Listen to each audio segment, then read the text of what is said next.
नमस्कार भाइयों, मैं आपका दोस्त आपका भाई मंजीत कुमार सिंह।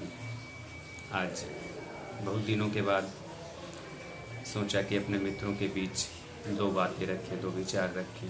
अच्छा लगे तो अच्छा है, ख़राब लगे तो ख़राब है। मेरी बातों को समझने का नज़रिया अलग अलग हो आप लोग का, मैं नहीं कह सकता हूँ।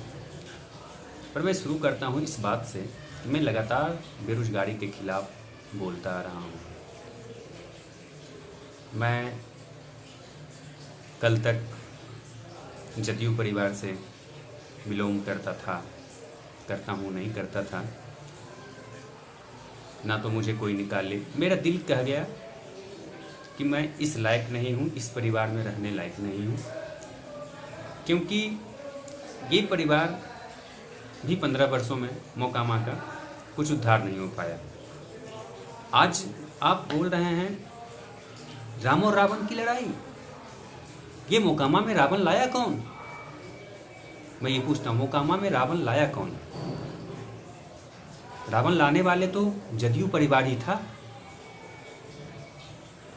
और अगर वो रावण आया तो राम को क्यों लाना पड़ा? वध करने के लिए?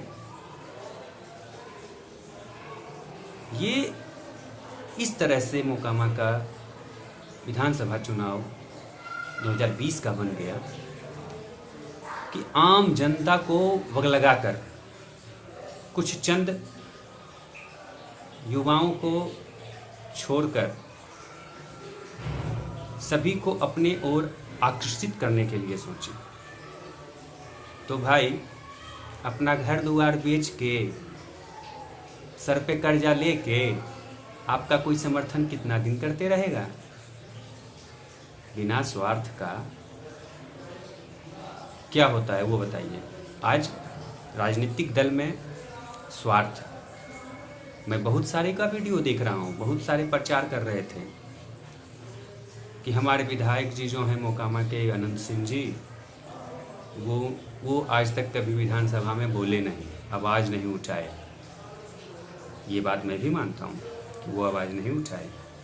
वो विधायक के रूप में उनको नहीं रहना चाहिए, उन्हें शर्म आनी चाहिए कि मैं मोकामा के लिए भी कुछ नहीं कर पाया। आज मैकडॉवेल, हाथीदह में मैकडॉवेल, बाटा, मोकामा में भारत बैगन, सूता मिल, हॉस्पिटल नाजरत, विद्यालय, मतलब जितना सारा जो है वो बंद हो गई। मजदूर बेरोजगार हो गया। दिन ब दिन मोकामा से प्लान शुरू हो चुका और शुरू है, और आगे पता नहीं कब तक चलते रहेगा। सरकार की नीति जो थी बेरोजगारी को दूर करना, बेरोजगार लाना नहीं। 15 वर्ष लालू जी ने मोकामा की जनता को ठगा, और 15 वर्ष पुनः हमारे नीतीश जी भी यही काम कर दिए। शुरू के 5 साल नीतीश जी का बहुत अच्छा रहा। सबसे बड़ा मैं फ़ैन था अपने क्षेत्र में नीतीश कुमार जी का। उसके बाद भी रहा, अंतिम तक रहा निस्वार्थ भाव से। पर कुछ लोग अपने स्वार्थ के लिए, कुछ भी बोलना शुरू कर दिए। ये कैसे? जो वोट राजीव लोचन जी को नहीं देगा वो रावण है, वो रावण के साथ हैं।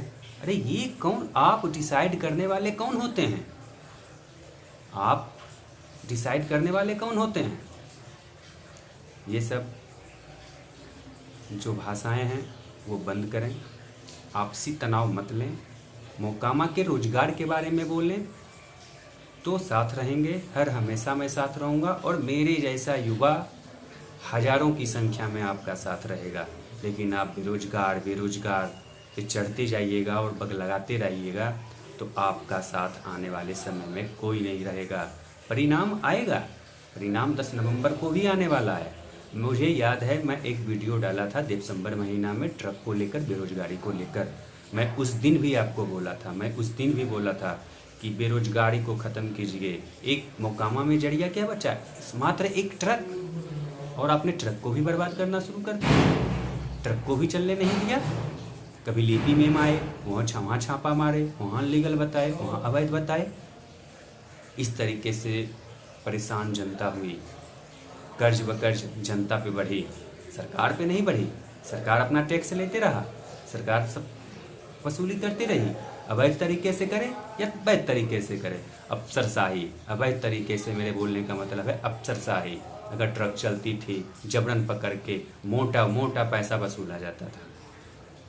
हमारे मित्र एक हैं माधव जी, बीहट बेगूसराय के, लगातार आवाज़ उठाते रहते थे इस मुद्दे पे, और उठाते हैं भी अभी। लेकिन परिणाम क्या हुआ? कुछ नहीं हुआ।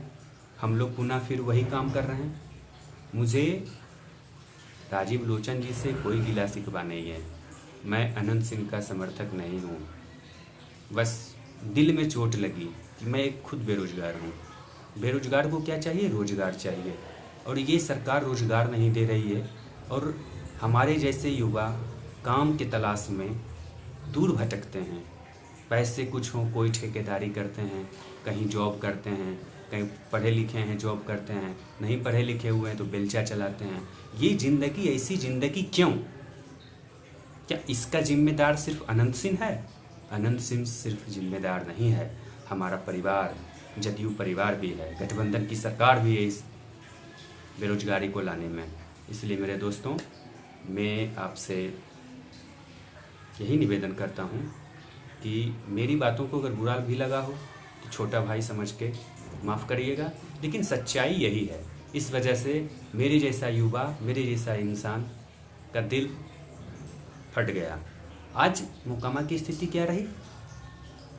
इस कोरोना काल में भी कम से कम अपने बिहार क्षेत्र में कम से कम जनसंख्या में 70-70, 80-80% लोग अभी बिहार में हैं। फिर भी जो मतदान हुई वो 50%, 51% क्यों हुई? नाराज़गी। इस नाराज़गी को समझिए, इस नाराज़गी को दूर कीजिए। मेरा नमस्कार, प्रणाम।